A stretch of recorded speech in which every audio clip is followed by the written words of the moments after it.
ನಮಸ್ಕಾರ. ವಿಕೆ ಡಿಜಿಟಲ್ ನ್ಯೂಸ್ಗೆ ಸ್ವಾಗತ. ರಾಜಧಾನಿ ಬೆಂಗಳೂರಿನ ಆಡಳಿತ ಯಂತ್ರವನ್ನು ಸುಸ್ಥಿರವಾಗಿ ನಡೆಸಲು ಗ್ರೇಟರ್ ಬ್ಯಾಂಗ್ಳೂರು ಪ್ರಾಧಿಕಾರವನ್ನು ರಚಿಸಲಾಗಿದ್ದು, ನಿನ್ನೆಯಿಂದ ಅದು ಅಧಿಕೃತವಾಗಿ ಅನುಷ್ಠಾನಕ್ಕೆ ಬಂದಿದೆ. ಇದುವರೆಗೂ ಇದ್ದ ಬಿಬಿಎಂಪಿ ಹೆಸರು ನೇಪಥ್ಯಕ್ಕೆ ಸರಿದಿದೆ. ಗ್ರೇಟರ್ ಬ್ಯಾಂಗ್ಳೂರ್ ಅಥಾರಿಟಿ ಅಥವಾ ಜಿಬಿಎ ತನ್ನ ಆಡಳಿತವನ್ನು ನಿನ್ನೆಯಿಂದ ಆರಂಭಿಸಿದೆ. ನಿನ್ನೆ ಎನ್ಆರ್ ಚೌಕದಲ್ಲಿರುವ ಪ್ರಧಾನ ಕಚೇರಿಯಲ್ಲಿ ನೂತನ ಬೋರ್ಡ್ ಅನ್ನು ಅಳವಡಿಸುವ ಮೂಲಕ ಹೊಸ ಪ್ರಾಧಿಕಾರದ ಆಡಳಿತಕ್ಕೆ ಚಾಲನೆ ನೀಡಲಾಯಿತು.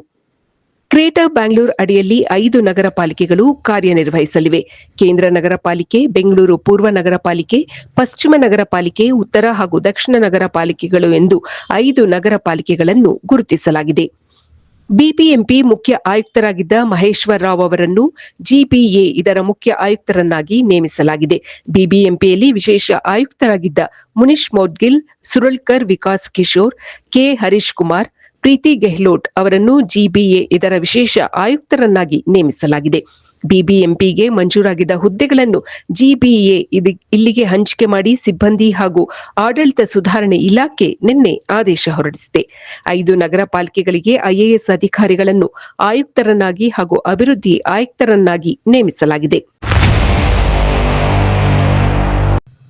ಚಿನ್ನ ಕಳ್ಳಸಾಗಣೆ ಪ್ರಕರಣದಲ್ಲಿ ಆರೋಪಿಯಾಗಿರುವ ನಟಿ ರನ್ಯಾ ರಾವ್ ಅವರಿಗೆ ರೆವಿನ್ಯೂ ಗುಪ್ತಚರ ನಿರ್ದೇಶನಾಲಯ ದಂಡವನ್ನು ವಿಧಿಸಿದೆ.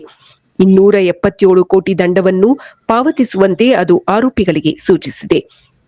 ಆರೋಪಿಗಳ ಪೈಕಿ ರನ್ಯಾಗೆ ಗರಿಷ್ಠ ದಂಡ ಅಂದರೆ 102 ಕೋಟಿ ಹಣವನ್ನು ದಂಡವನ್ನಾಗಿ ವಿಧಿಸಲಾಗಿದೆ. ಜೊತೆಗೆ ಆಕೆಗೆ ಸೇರಿರುವ ಆಸ್ತಿಯನ್ನು ಮುಟ್ಟುಗೋಲು ಹಾಕಿಕೊಳ್ಳುವಂತೆಯೂ ಸೂಚಿಸಲಾಗಿದೆ. ರನ್ಯಾ ಅವರೊಂದಿಗೆ ಉದ್ಯಮಿ ತರುಣ್ ಕೊಂಡರಾಜು ಹಾಗೂ 2 ಆಭರಣ ವ್ಯಾಪಾರಿಗಳಿಗೂ ಕೂಡ ನೋಟಿಸ್ ನೀಡಲಾಗಿದೆ. ಆರೋಪಿಗಳು ದಂಡ ಪಾವತಿಸಿದರೂ ಅವರ ಮೇಲಿನ ಕೇಸ್ ಮುಂದುವರಿಯಲಿದೆ ಎಂದು ಮೂಲಗಳು ತಿಳಿಸಿವೆ.